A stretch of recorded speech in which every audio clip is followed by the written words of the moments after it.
আসসালামু আলাইকুম শিক্ষার্থী বন্ধুরা, আমরা আজকে শিখবো সংকট কোণ বা কি ক্রান্তি কোণ কাকে বলে। ওকে, ওইটা জানার আগে আমরা আগে এই চিত্র হালকা একটু বুঝে নিই যে আমরা নর্মালভাবে যে চিত্র অঙ্কন করি যে প্রদূষণের মধ্যে যে গণমাধ্যম থেকে হালকা মাধ্যমে আলো গেলে অবিলম্ব থেকে দূরে সরে যায়, এই গণমাধ্যম থেকে হালকা মাধ্যমে আলো গেলে কি অবিলম্ব থেকে দূরে সরে যায়, যেটাকে আমি এ এবং এ প্রাইম দিয়ে ইন্ডিকেট করছি।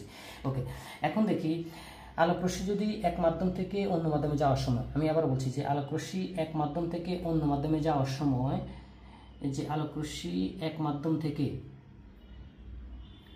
থেকে অন্য মাধ্যমে যাওয়ার সময় আপতন কোণের যে মানের কারণে প্রতিসরণ কোণটা কি হয় 90 ডিগ্রি হয়। যেমন এটাকে বি ধরলাম, এটাকে বি প্রাইম ধরলাম। আমি আবার বলছি যে এদিক দিয়ে আপতন হয়েছে কিন্তু প্রতিসরণ হয়েছে এই অবিলম্বের বরাবর, ঠিক আছে, বিভেদ তলের বরাবর। তাহলে এই আপতন কোণের এই মানটার কারণে এখানে প্রতিসরণ কোণটা কত ডিগ্রি হয়েছে? 90 ডিগ্রি হয়েছে। তাহলে কি হয়েছে সংখ্যাটা, যে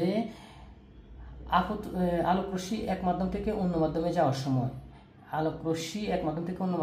সময় আপতন কোণের যে মানের কারণে প্রতিসরণ কোণটা কি হয় 90 ডিগ্রি হয়, তখন সেই নির্দিষ্ট কোণকে দুই মাধ্যমের সংকট কোণ বা কি ক্রান্তি কোণ বলে।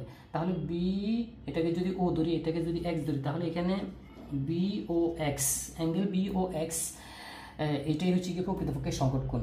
এখানে বি ও এক্স এটাই কি সংকট কোণ। আর আমরা জানি সংকট কোণকে কি থিটা সি দিয়ে প্রকাশ করা হয়। আশা করি ব্যাপারটা বুঝতে পারছেন যে সংকট কোণ বা কি ক্রান্তি কোণ কাকে বলে।